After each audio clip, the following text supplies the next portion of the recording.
Yeah. Good evening and welcome to Fired Up. I'm your host of the show, Bob Irwin, coming to you live from the gun store here in Las Vegas, Nevada. This show is about guns-related politics and self-defense issues. Fired Up is on radio at KSHP 1400 AM every Thursday from 5 to 6, and simultaneously almost on YouTube at Fired Up with Bob Irwin. The YouTube shows stay on the air, online forever and ever, so you can use those if you missed part of the radio show and you want to see what you missed. Go to YouTube, Fired Up with Bob Irwin, and you will see the last 2.5, 3, 4 years worth of shows, something like that. Tonight's guest is local and famous firearms instructor Maggie Mordaunt. Welcome again, young lady. Thank you for having me. It's always a pleasure to come here. Yeah. Can you give a little bit of your background for listeners that have not got you yet? We've got, For sure. I have to tell you, suddenly in the last 40 days, we have just quadrupled the number of people watching for some reason. I don't know, but I presume it's because I got this nice coat. Right? Yeah, you're looking good. My name is Maggie Mordaunt. I'm known as CCW Maggie nationally and internationally. I am the owner of Homeland Personal Protection, and I'm a defense shooting instructor, as well as other accolades that I have. I'm also a hunter.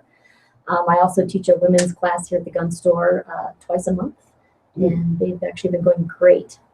Just really inspiring women to learn how to defend themselves. An amazing class. The finding a lady instructor who has been through life that Maggie has, it's amazing.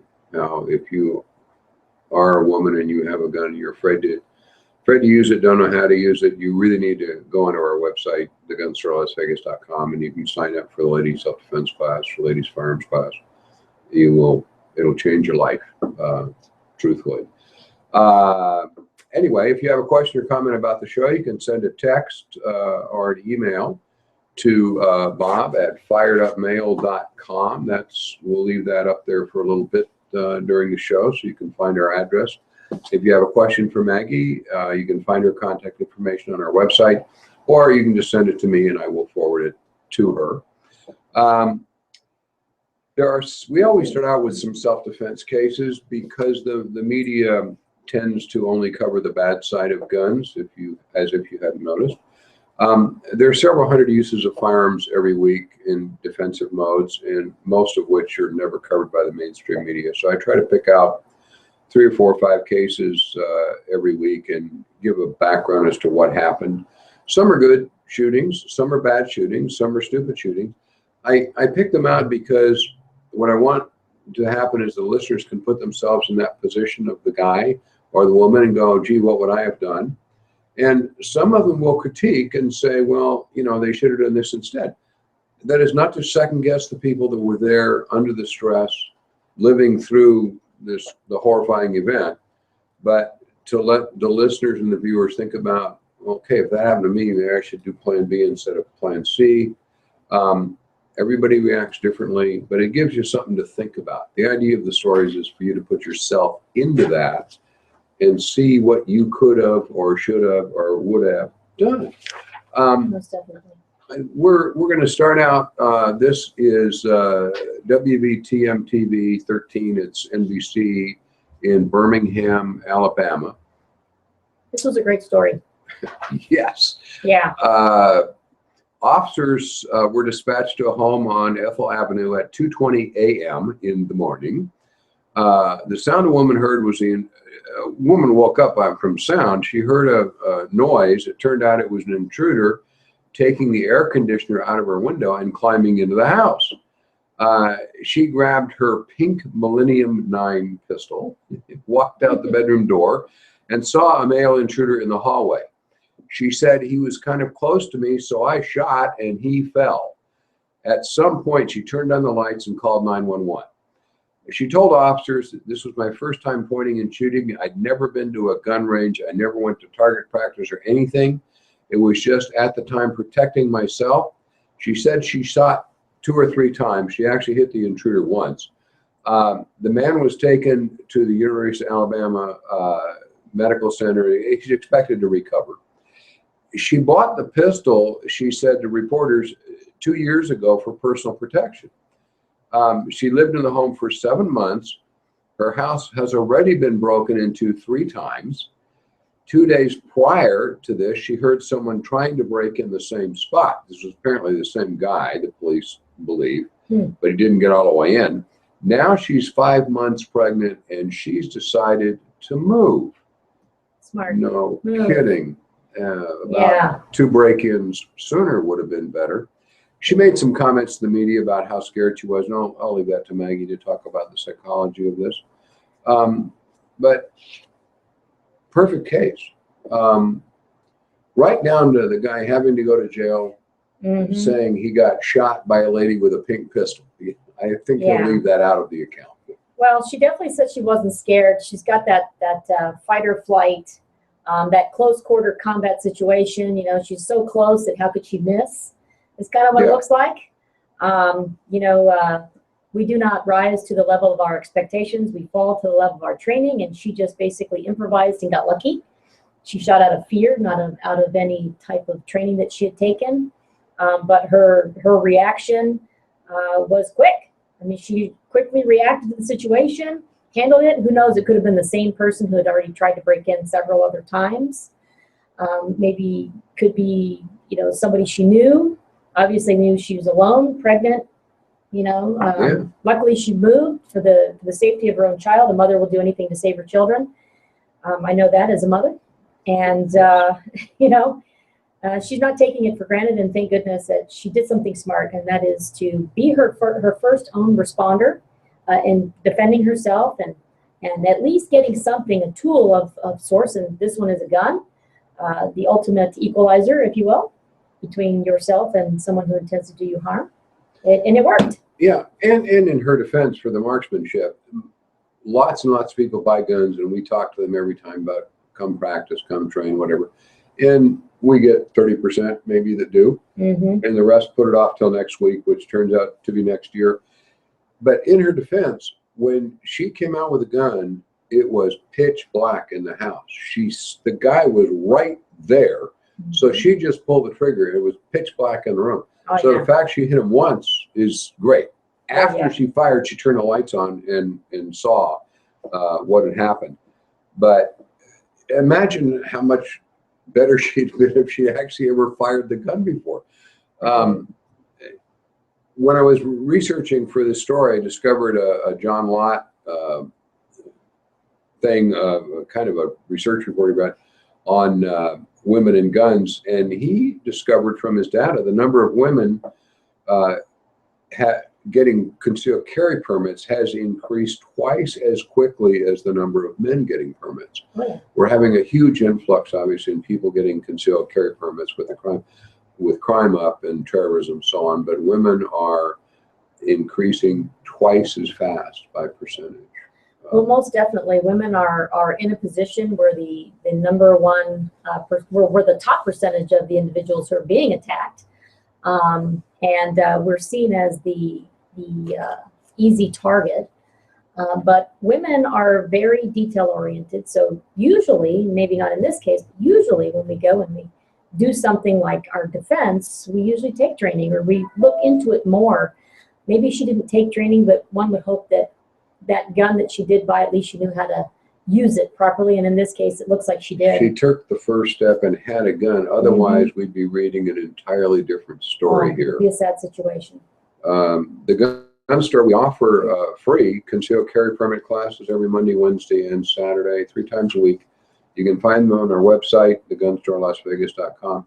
The class is basically free, so we encourage people to come in and take that class if they're not familiar with guns. It's designed for concealed carry, but it goes over all the rules about when you can shoot and when you can't shoot and so forth. So you keep yourself out of trouble. Again, you can reach us by email, bob@firedupmail.com, and please friend us on Facebook. Go to Facebook and check out Fired Up with Bob Irwin, and we will returning our expensive sign. I'm going to get a real sign one of these days. You better. The electronic one where I push a button. Right, or those little digital ones. Yeah, oh, that'd be cool. This is another really cool story. from WFMY TV News. It's Channel 2 in North Carolina. This happened in Snow Camp, North Carolina. According to the local county sheriff's office, two sisters aged 12 and 13 were inside the home when they heard knocking at the front door around noon on a Thursday. When they looked outside, they saw three unfamiliar men. The older sister grabbed her dad's rifle as the suspects had gone around. They broke through the back door of the house. The 13-year-old pointed the rifle at them. Then the bad guys immediately turned and ran. A neighbor said, "I'm in awe of that young lady to have stopped that have that thoughtfulness in the time of crisis was amazing. She probably stopped something major from going on." I'd have to agree with that neighbor. Oh, yeah. Investigator believes the girls have been taught how to react to a situation like that one. He said how one handles something like that is a matter of personal preference. There's a school of thought where folks, this is a neighbor talking, investigator talking, I'm sorry. There's a school of thought where folks say, "I'm armed. If someone comes in my house, I'm going to get shot or die." The other school is thought of retreat, when someone would retreat out of another exit, go to another room, and barricade themselves in the house. The spokesman encourages people to be vigilant and call 911 if an unfamiliar car or face is spotted, of course. Mm-hmm. No arrest has been made in the case. Deputies are investigating whether this is related to several other break-ins in nearby parts of the county. Kids taught, 13 years old and 12-year-old girls, they can be pretty mature, particularly 13. Oh, yeah, definitely. When they saw the unfamiliar people, they heard them go around the back door. She gets her rifle. When they come through the door, she points it, and the bad guys ran. This is a 95% stat. When you point a gun at the bad guys, they run away. Almost definitely. But for them to be they had that wherewithal to do that. It's amazing. And personally, I'm really grateful that they didn't continue forward where a 13-year-old girl would have to shoot one of them. Mm-hmm. Would have likely created some lifelong scars. So this is the perfect non-shooting. Media only usually covers it when defenseless children are murdered. That'll be all over the headlines. This you probably didn't see anywhere. Mm-hmm. I'm in awe of the parents, and it's perfect. Well, I think it's great that this little girl, this young lady, had the wherewithal to grab some sort of something, the rifle in this case, to defend her sister. I train kids quite often, and kids are like sponges, and they take to it the gun or the rifles, shotguns, pistols. I do a 3-gun, a 3GE with kids, and so they get that experience to be able to shoot different types of firearms and understand and respect guns. And it seems to me this young lady, she respected the firearm. Maybe her dad or uncle or someone took her out and maybe showed her how to use that rifle. I've read a lot of cases about that. The kids had been out. Oh, yeah. Taken out, especially the older one, taken out. Right. North Carolina, I mean, that's a very gun-friendly, state, and so there's where kids are raised around it. They're not all kids are chasing Pokemon these days. I'm just saying. So this is a wonderful case. It is. Your children, if they're old enough to be safe around a gun, to understand. We're not talking about 4-year-olds here, but if they are taught, they're home alone, they're taught, something happens, grab the gun and yell, get out of the house, whatever. They did it, and it worked perfectly. The Lord only knows what would have happened to these girls had they not had the gun. I mentioned earlier, but Our Lady's personal safety and shooting class is twice a month, taught by Maggie, second and fourth Friday. The next class is next week, yes, August 11th. Here at the gun store. You can sign up on our online, or you can sign up on Maggie's website, either one. A lot comes with that class, by the way. Yeah. They get the use of a gun. They're also, for a little bit extra, they're getting the use of the gun. They're getting the awesome frangible ammunition on a lead-free range. So you don't leave with that weird metallic flavor in your mouth sometimes. You go to some ranges, and they provide eye and ear protection, and we have a great time. The ladies, they leave, they're so inspired, and they couldn't even imagine they could do what they did on the range. And safety is a skill and the fundamentals of shooting, and it's awesome. And then they advance from there. It's a wonderful time. It's great. It's a lot of fun. I mean, they learn a lot and just have a good time, and you're going to walk out of here knowing and confident that you can use the gun if you need to. Exactly. They leave well-armed women, that's for sure. They are definitely educated, equipped, and empowered. This is News 6 TV in Tulsa, Oklahoma. This is on the 30th of July, a few days ago. Police say a knock at a front door led to a shooting outside an East Tulsa home on Saturday. Officers were called to a home at the 14300 block, East 36th at 3 in the morning. It's 3 in the morning. The homeowner's in his garage playing pool with some friends. He explained to responding officers that he heard a loud knock on his garage door. The small door you go through, not the actual big door itself. Right. I found out from reading all this stuff. Out of concern for his own safety, it was 3:30 in the morning. He answered the door with a gun in his hand. Okay. He opens the door. The individual who had knocked on it saw the gun, quickly turned and ran toward a waiting car. So far, perfect. The bad guy sees your gun and runs. The fleeing individual then produced his own gun and fired it back at the homeowner as he was running. The homeowner told officers he returned fire with one shot. That shot apparently hit the driver of the suspect's vehicle, not the guy shooting at him, the driver. Police reported that a short time later, a man showed up at Broken Arrow Hospital suffering from a gunshot wound. He's apparently the driver of the escaped vehicle. Medical personnel expect him to fully recover. Tulsa police continue to investigate. So far, no one has been arrested. This case is what firearms instructors hate to see. First, I put it in here because it's unusual for a fleeing suspect who has not been fired at to take the time to fire at you, that he's running away. There's a lot of investigators talking to a lot of people on this. Right. Anyway, the door pounder apparently chose to fire at the homeowner as he's running away. The guy, who now is in fear of his life, well, arguable, he fires at the guy that shot at him, but he hit the other guy, who was hopefully not just an Uber driver, right, who wasn't really involved in the knocking on the door or shooting at the guy. He wasn't even involved in the on-property scene.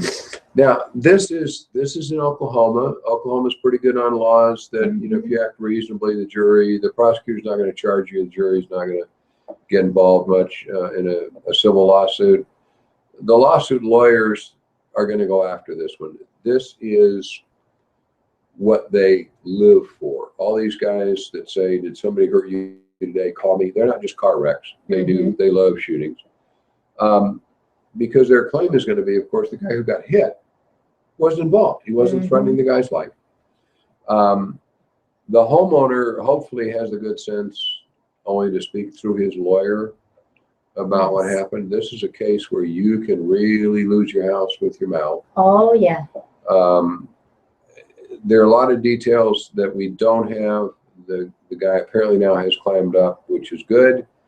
Even in Oklahoma, when this lawsuit comes that says my client was sitting in the car, he didn't know the guy was, going to deliver a package to a friend's house, whatever. All of a sudden, a bullet comes out of the house and hits my client, and he's, crippled for life now, whatever.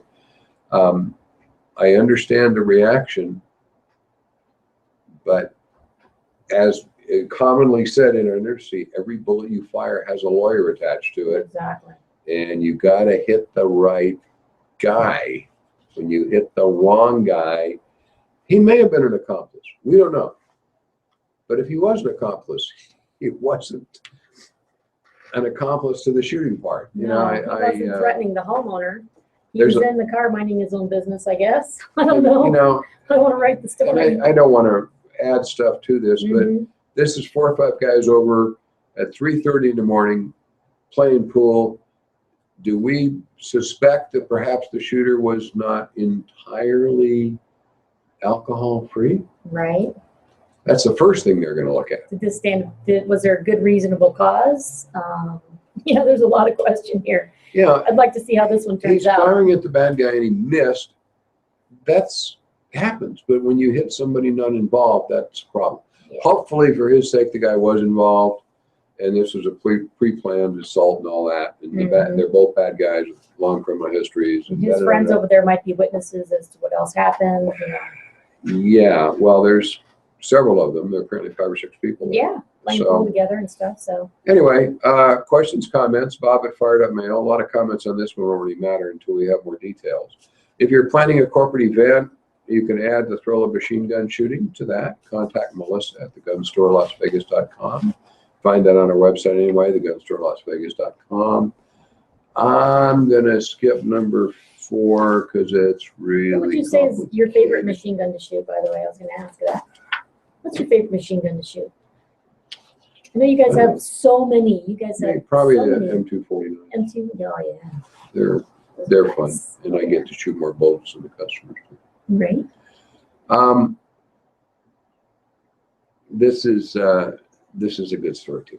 This is KPOcho TV5 in Phoenix. This was on the 1st. This is in Glendale, Arizona. Actually, police were called to a Circle K at 59th and Camelback Road at 1 in the morning.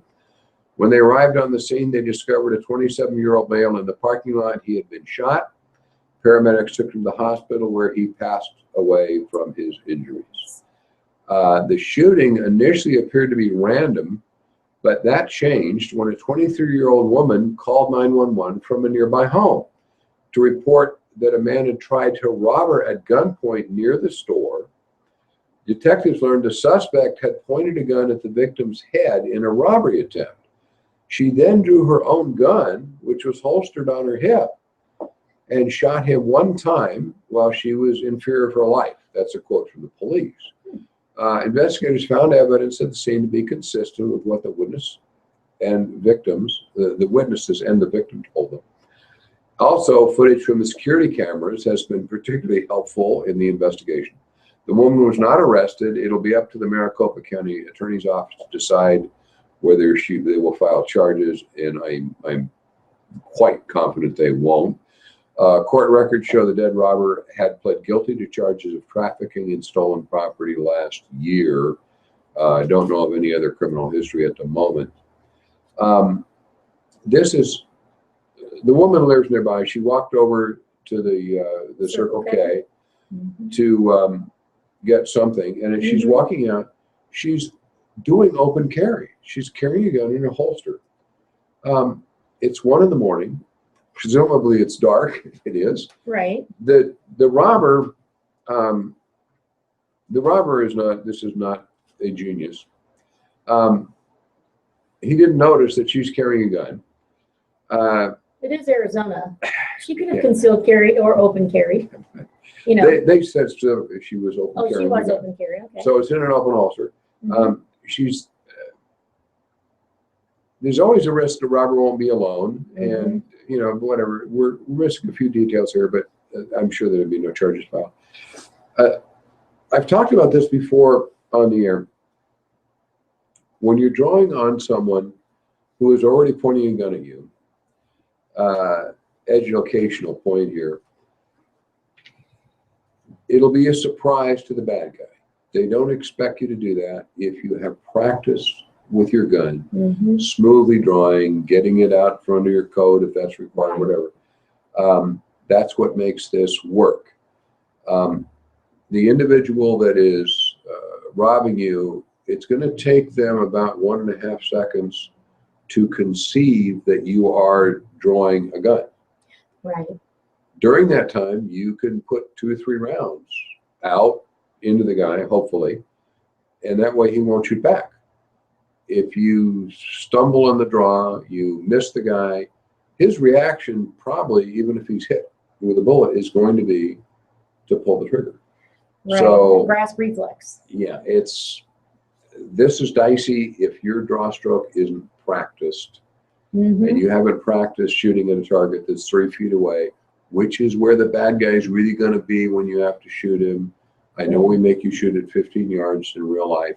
The bad guy is going to be right in front of you when you fire, in all likelihood. The other nice perk for the victim here was the robber picked a spot to rob her that was flat in the middle of a video surveillance camera from the Circle K. Right. So they've got the whole thing on tape. This is one less moron in the gene pool. This is not the smartest robber I've ever talked about. You point a gun at somebody who's carrying a gun. There had to be other victims around. Well, Yeah. he's probably looking at this woman thinking, oh, this woman's probably not going to have a gun. He, misjudged who he was dealing with. And, at 23 years old, it seems to me that she was ready to take on this threat. Nowadays, I know a lot of people, like you said earlier, a lot of women are getting training. So who knows, maybe the training that she did take, she put it into good use. She basically rose to the occasion. And I don't have any problem with her leaving the scene. She lives like 100 feet away, Right. 200 feet away. So because there could be other people there, Yes. she went home and called 911 from her house. That's not a bad idea. We always advise people to stay at the scene and talk to police. If your house is a block away and you don't know if there's more bad guys out there, this and that, leaving the scene was fine. It's like driving away from the scene of a car wreck and you only drive 100 feet and then you stop and call the police. You just want to get away from the bad guy. That's fine. Well, even maybe she wanted to get to her safe place, and her safe place maybe had been, I don't live very far. I'm going to go home. I'm going to go in my house where I feel safe. We talk about the survival triangle of, surviving the fight psychologically. How do you respond to the situation? In her case, she went home and called 911. Yeah, that's a great shooting.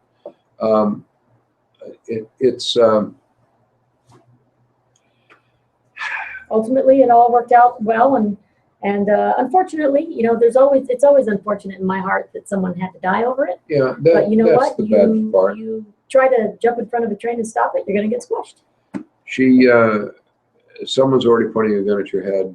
Oh yeah. Firing is a solution, and there are no non-firing solutions to this. Fight or flight, and she had to fight. She chose correctly. Mm-hmm. I'm on the subject, in 2 weeks we've got a big gun show, the Crossroads of the West Gun Show, August 13 to 14 at Cashman Field downtown. I have some passes for the show if you would like, if you're a listener to the show. If you send me an email to that bob@firedupmail.com or a text to that with your first name and a contact number and email address, I will get back to you and get you a pass. It's $12 or $15 to get in the show. $15, yeah. So we're going to be down there at that show selling our brass. Anyway, I can get you in free if you would like. They gave me about, yay many passes. Nice. So I will get you one if you would like. Skip number 6 for the time being 2. News Sentinel report. This is on the 28th, Knoxville, Tennessee. According to the Union County Sheriff's Office, emergency 911 dispatchers received a call at 4 a.m. of a break-in by 2 masked men in the 400 block of Beard Valley Road. The caller told dispatchers they were armed and had forced entry into the home. A fight ensued between the 2 men and the homeowner, who managed to shoot one of the home invasion robbers. Within minutes of the call, deputies arrived on the scene. They found one intruder dead. The other man ran away, but that 33-year-old local suspect was captured by police the next day. The investigators identified him as the other masked armed robber who ran from the scene in the early morning home invasion that had killed his 39-year-old partner. He was from out of state, from Tennessee. The 33-year-old subject is being charged with. I didn't know they had this. This is Tennessee, with especially aggravated kidnapping for trying to hold him at gunpoint in his house. It's kidnapping, if you hold somebody in place. You don't have to move them to a different place. If you hold them and tell them not to leave, that's kidnapping, because Right. the first time I saw it was in the O.J. Simpson robbery, Mm-hmm. where they charged Simpson with kidnapping, Mm-hmm. and his attorney, he didn't kidnap anybody. What kidnapping is, he's not free to leave, or you make him leave. You just change where he wants to be. It's kidnapping. Anyway, he's being held under a $250,000 bond. There's a couple things here. Another homeowner saves himself with his firearm. That's great. Honor Among Thieves shows its self again. One guy wounded, the other guy runs away. They always leave their friends, and whatever. Yeah, everyone for himself. It's tactically important, if you're going to try and get in a gunfight in your house, that you have some distance between you and the intruders. Now, we don't have the layout of the house here where everybody got that close before the gunfire started. Obviously, if they're breaking in, you want to call 911, be across the room, behind something, hopefully that stops bullets, or at least makes you difficult to see. Right, right. And Cover and concealment. call 911 and leave the phone off the hook, so the dispatcher can hear which fired first. They can hear your commands, get out of my house, etc. Right. You want to create this witness, audio evidence, that's non-biased, Mm-hmm. the 911 tape. Right. You could even say what's happening. This is what's happening next. This is what the person's wearing. Yeah. So on and so And forth. they'll usually be asking you that. If you're not free to talk, Right. because it gives away your position. Well, yeah. Tell them, I'll call you back. For that case, yeah. You want to leave the phone on so they hear everything that's going on. Because a lot of times the sound, there's another case, I don't know if I'm using it tonight or not, where it was an argument between, a bad shooting between police and a civilian. Mm-hmm. And there was question as to who had fired first. And hopefully the 911 tape, because the civilian had a shotgun, police had their regular duty pistols. Mm-hmm. And they'll be able to tell who fired first. Right, right. So just from the sound. Just from the sound. So the different sounds. it's there. And obviously that's going to make a huge difference in any case. Oh, yeah. Fired first. Yeah. Awesome. When it's police and a homeowner, it's I don't know if I have the case tonight. Yeah. The sounds of the percussion, you can really tell sometimes. I know, I think I'm ruined for life when I watch a movie and I hear 50 cal casings hitting the floor when they're shooting a 9mm. I'm like, that didn't sound right to me. You know what I'm talking about, right? Yes, I've done a lot of movie work, and it Right. drives the techs on the set crazy when they do stuff that it's just, no, guns don't do that, you know. Right. Or the shotgun sound for semi-automatic. Yes.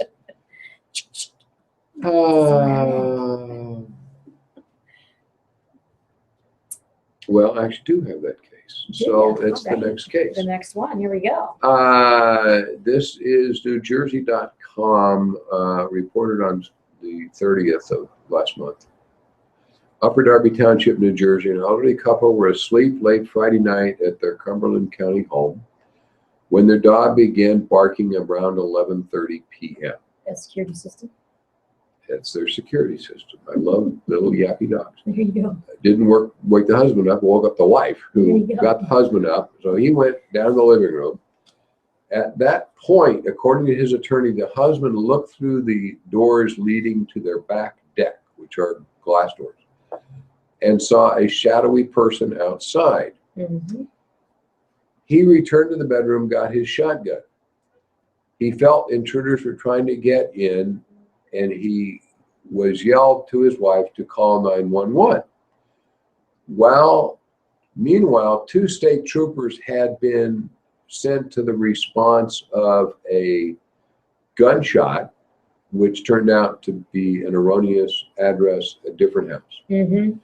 They got the wrong address somehow, or the address got garbled on their call.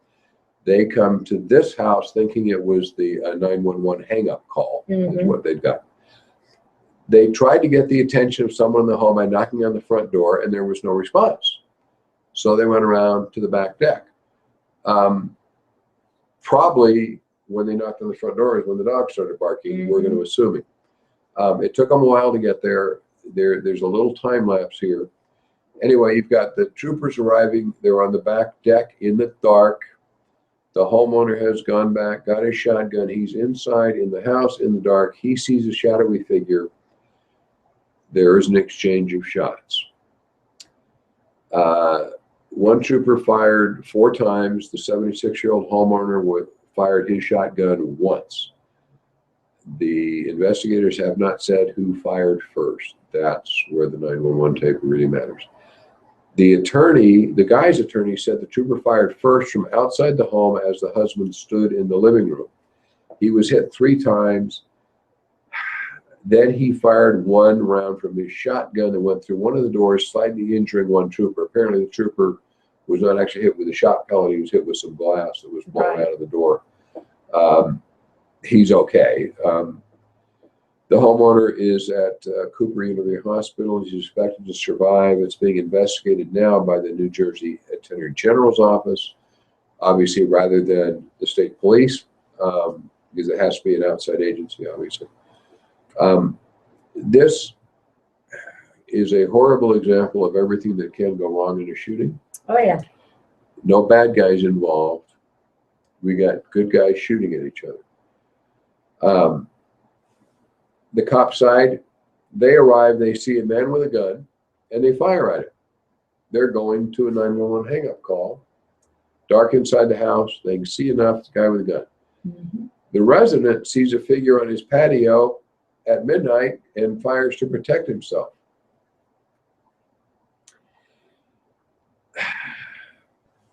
That's a lot of confusion. Who's right wrong? Yeah. And if the police, the difference is the police have a duty to protect people. So the policeman sees someone pointing a gun at him. Can they fire in self-defense? Yes, they be the police. They know they're the police. Mm-hmm. They know the guy with the gun is not the police. Is that equally true for civilians when the opponent's not identifiable in the dark? It's a guy on the patio. Should the resident know his wife had called the police? He told her to. Mm-hmm. And this might be cops outside. A lot of miscommunication there. A lot of miscommunication. This will be a case that will really hang on that 911 recording being out there. And it may well be that nobody's wrong. Right. Fortunately, if it's possible for somebody to be wrong, just looking at this, it's a civilian firing through the glass door at somebody outside. Right. He couldn't see there were police, so he certainly couldn't see if they were armed. Right. I've had a lot of interaction with the Jersey State Police over the years, and they are known for their high training standards, the quality of their officers. They get like 2,000 applications for every officer that makes their department. They are really good. I would have to expect the officers to dive for cover when they see a guy with a gun instead of shooting into a house. Right. Makes me believe that the homeowner would have fired first. I cannot imagine them firing into a house rather than ducking first so they don't get hit when they see a guy with a gun. That's what we train all cops to do.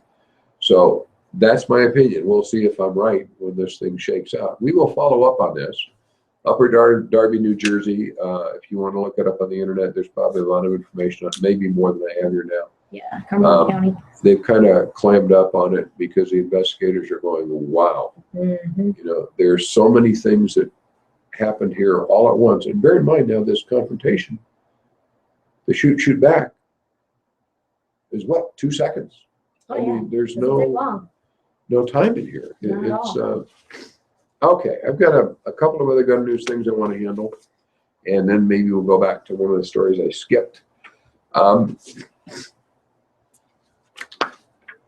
Fox News reported on the 1st, concealed weapon licensed handgun holders in Texas can now carry their weapons, their guns, into public university buildings, classrooms, and dorms starting Monday next.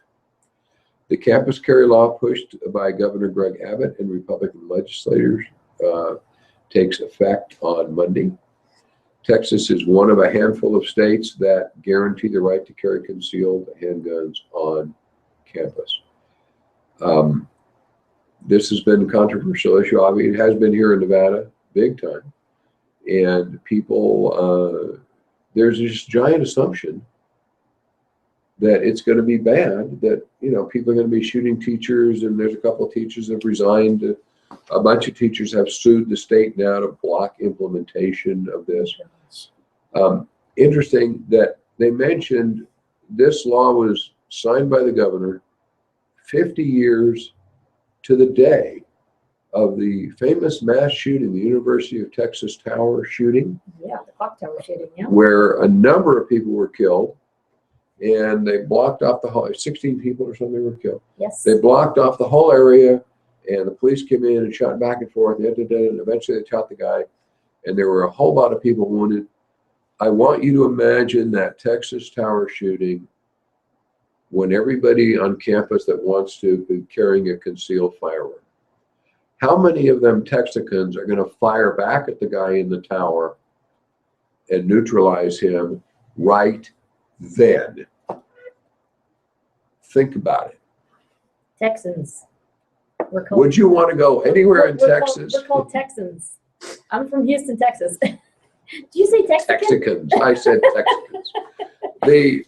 And there were actually armed people around that university who actually came out. I mean, there were barbershop owners, shop owners who actually came out back in the day during that clock tower situation that were armed and came out on campus with rifles and pistols to help the police officers. But if they had all been there right when it started, right, there would have been so many pistol rounds hitting that tower. Yeah. The guy would have choked to death on the dust. It would have been a different situation. Just, yeah. Bearing Arms reported some research by John Lott published just recently. The number of concealed handgun permit applications filed during President Obama's reign is 14.5 million. That's 215% increase from 2007. Crime rate must be lower under Obama, right? That's why people are all carrying guns. You know, I don't want to say, I hope somebody tries something stupid like that at the Texas Tower again, because I really don't, but the results would certainly be different.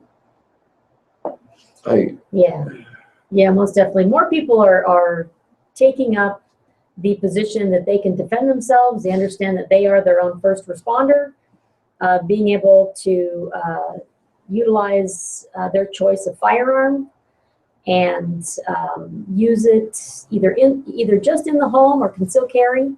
There are just so many different options out there these days. There's some, great classes you can take. I think that more and more people are starting to see the importance and the good thing about having a firearm to defend yourself. Yeah, I think people are getting smarter. The politics part of guns, politics, and self-defense. National Shooting Sports noted in accepting her party's presidential nomination, Hillary Clinton temporarily put aside her usual uncompromising gun control language, saying, "I'm not here to take away your guns." Yet, Mrs. Clinton has repeatedly called for an assault weapons ban. You remember her talking about the Australian model? That ban is not a ban. She's not going to confiscate your guns. What they did in Australia was they bought them. They decide what all your guns are worth, your assault weapons. Right. Or modern military rifles, we call them. And they buy them. You're required to sell them to the government. That's what happened in Australia. And then they smash them all. For what they feel is a proper price. Yes, and there's an appeal board if you think they're not giving you enough, and the appeal board decides what it's worth. There is no appeal from the appeal board in the Australian model. But anyway, that's how she says she's not going to confiscate modern military rifles. She's going to buy them at a price that she decides and you must sell. That's the model of that. And the scariest thing in her whole platform, she wants to repeal immediately, she said, the Protection of Lawful Commerce in Firearms Act. That act, she says, will make gun dealers and manufacturers responsible for the products they sell, and nobody else in any industry is. That's garbage. Lots of other industries are protected by some lawsuit thing. Manufacturers, dealers, and distributors of firearms are still liable if they sell a defective product. They sell a product to someone who shouldn't have it, where they know that. The person comes in and says, I want a gun because I want to shoot my neighbor. That actually happens to gun dealers on occasion. It happened to me a couple times. And then we don't sell them the gun. Obviously, we have the right to refuse service to anyone like every other business. But the Lawful Commerce Act prevents us from being sued when the product is not defective and it acts as it's supposed to act. Guns are supposed to launch lead pellets at people, at things, at tin cans at a high rate of speed. If she repeals that act, ladies and gentlemen, there will be no firearms industry. This is not something that's going to annoy people. Manufacturers and distributors become liable for criminal misuse of guns that they entered into commerce. It doesn't matter if they didn't sell it to the guy who used it, if he sold it, gave it to somebody else, it's stolen from somebody else. We cannot get insurance that we are responsible for whatever that gun is used for the next 500 years. Obviously, we can't control guns that are stolen or used by gangbangers and so forth. We can be careful that we sell them to. That's why we do background checks. Mm-hmm. Insurance could not be written that would protect Ruger from a gangbanger kills another gangbanger in Chicago, and the gun was stolen from another guy who stole it from another guy who sold it to another guy. Right. It changed hands 18 times, and yet Ruger will still be liable for the death caused by that gun. It wasn't caused by the gun, it was caused by the shooter. But anyway, no Right. point in arguing that. If the Protection of Lawful Firearms Commerce Act, if Hillary voids it, she can't void it. Congress has to do that, of course. Mm-hmm. The gun industry is over. The guns you own, they're covered, but you won't be able to buy any more. If you think gun prices are high now, Oh yeah. wait till there aren't any manufacturers, dealers, or distributors. This hit. Hillary is so dangerous. Yeah. We need to make sure that Hillary doesn't get into office. Hillary, did you Yeah, say that? I said Hillary. Yes, you know what I'm talking about.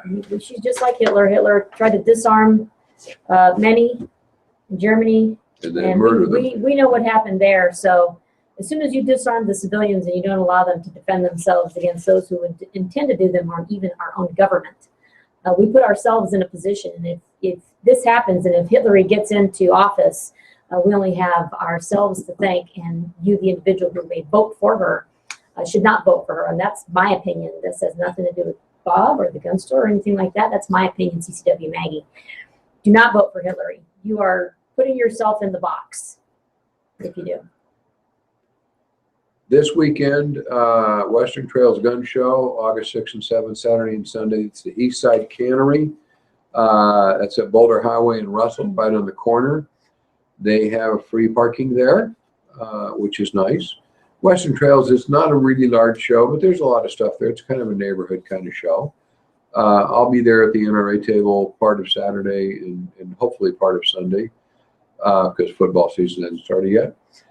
Usually from 11 to 1 or so on Saturday for sure. If you want to ask me a question or make a comment on something you don't want to put in an email or so forth. Usually it's, I've got this gun my granddad brought home from World War II, and it's like this gun, and you'll get advice as to how to turn it in.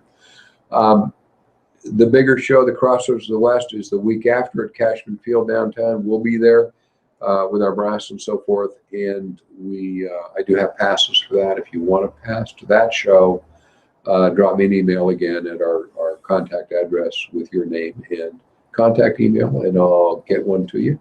Next week, we'll be back here again at 5 to 6 with Fireman Instructor Lenny Davis, who, as most of you know, is a specialist in terrorism defense.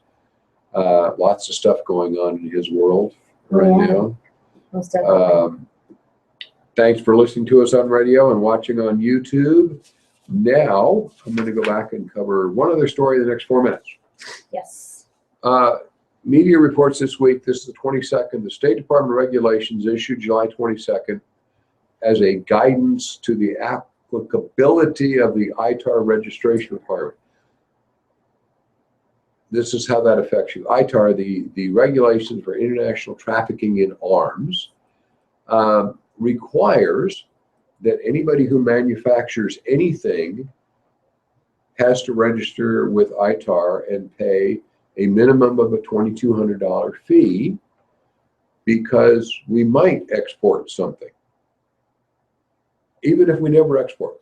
The gun store currently, because we import parts and things from overseas that we can't get unless we're registered with ITAR, we pay $2,500 a year to the State Department for this export license, even though we have never, ever exported even one thing ever in the last 25 years.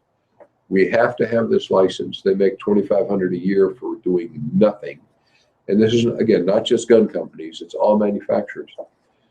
What they're doing is they're calling, under their new regulation, gunsmiths manufacturers. If they take an AR receiver you bring in and they put parts on it for you, they're a manufacturer. Therefore, all gunsmiths will have to get this ITAR registration. Mm-hmm. Our gunsmith, because we have one, he can assemble our ARs for us.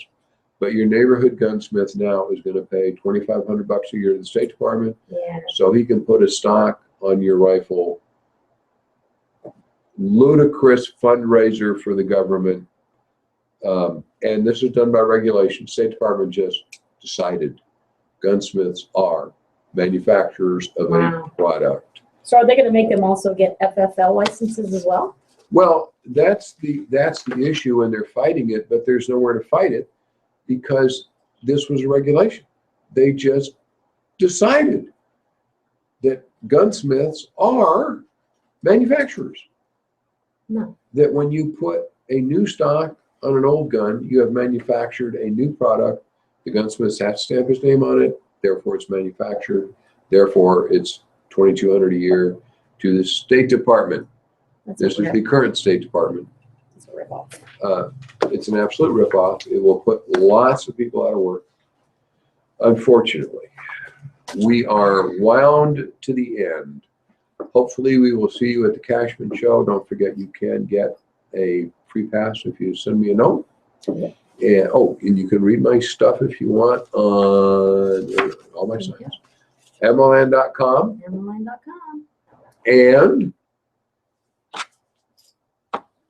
Vote no on one. It is going to ruin your life if you own a gun. Mike, the NRA is working very hard on it. The only saving grace, I think most people, when they see ballot questions, they don't know what it is, they vote no. Right. Vote no. Vote no on one. It's going to create incredible havoc if you want to go shoot with somebody and they want to shoot your gun. And all sorts of wording that family members are example. What's a family member? Is that grandchildren? What if it's your ex-wife living in the same house? Is the wife a family member? How about the wife's brother? Is he a family member? Crap. Terrible thing to put in the law. We'll be back next week. Thanks for listening. Sorry for the cold. I'll be over it next week. Thanks, Maggie. My pleasure. Always good to see you, Bob.